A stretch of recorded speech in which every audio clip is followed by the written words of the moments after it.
thy gift. Thy tables are within my brain, full charactered with lasting memory, which shall above that idle rank remain beyond all date, into eternity. Or at the least, so long as brain and heart have faculty by nature to subsist, till each to raz'd oblivion yield his part of thee, thy record never can be missed. That poor retention could not so much hold, nor need I tallies thy dear love to score. Therefore, to give them from me was I bold, to trust those tables that receive thee more. To keep an adjunct to remember thee were to import forgetfulness in me. Okay, so I had no idea that this sonnet existed, and now I'm kind of in love with it because it gives us this super, seemingly mundane autobiographical information about Shakespeare. Apparently, the fair youth gave Shakespeare a gift. He gave him a notebook, like a blank, empty notebook, which makes sense because Shakespeare's a writer. So the fair youth was probably like, hey baby, I got this for you so you can write down your thoughts and stuff in it. Which is very sweet, right? It's a very thoughtful gift, yeah? So you can just imagine that one day the fair youth turns to Shakespeare and says, hey Will, hey baby, where's that gift I gave you? And Shakespeare says, gift? What gift? The notebook? Oh, the notebook. Shakespeare gave away the notebook.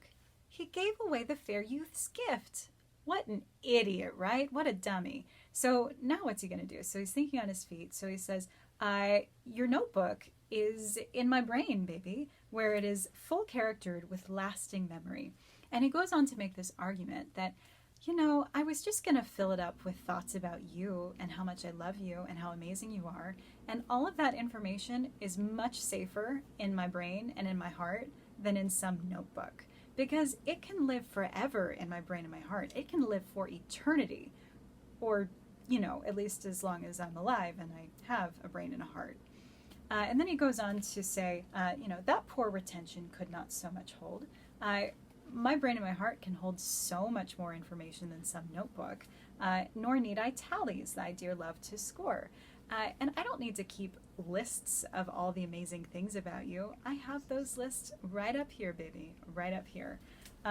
So it was bold of me to give away your gift. It was bold of me to give it to someone else because I trusted my brain and my heart to remember you more than some notebook.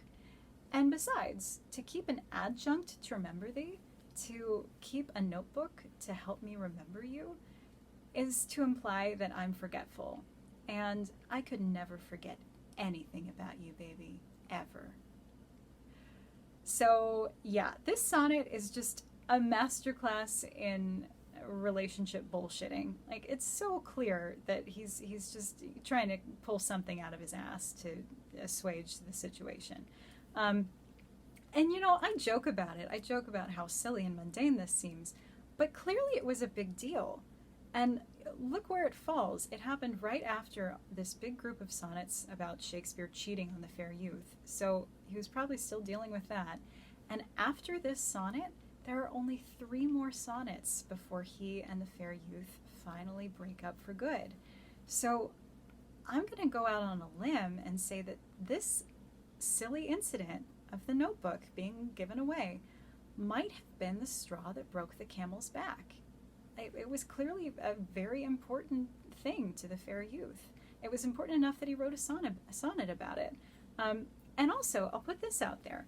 The next 3 sonnets contain allusions that seem to be talking about the coronation of King James, which happened in 1604. And in Sonnet 125, there's a line that's very similar to something in Othello, which we also know was written in 1604. So the odds are that this sonnet was written while Shakespeare was writing Othello. Now, what is one of the major plot points in Othello? Desdemona loses a gift that Othello gave her. She loses a handkerchief. And from that, all this drama ensues because it was a really important gift that Othello had given her. So, am I going too far to say that maybe that was directly inspired by this real life incident. I mean, sure, it's speculation, but it's right there. It's right there. So, what can I say? Again, there are some people who still insist that we can't prove that the sonnets are autobiographical. You can't read them that way. I'm sorry, this is so clearly an autobiographical sonnet. Why would you write about this unless this actually happened? It's too silly. It's too seemingly mundane. Anyway, I'll get off my soapbox now. That's all for today. All my love, everybody. Stay safe. More sonnets tomorrow. All my love. Bye.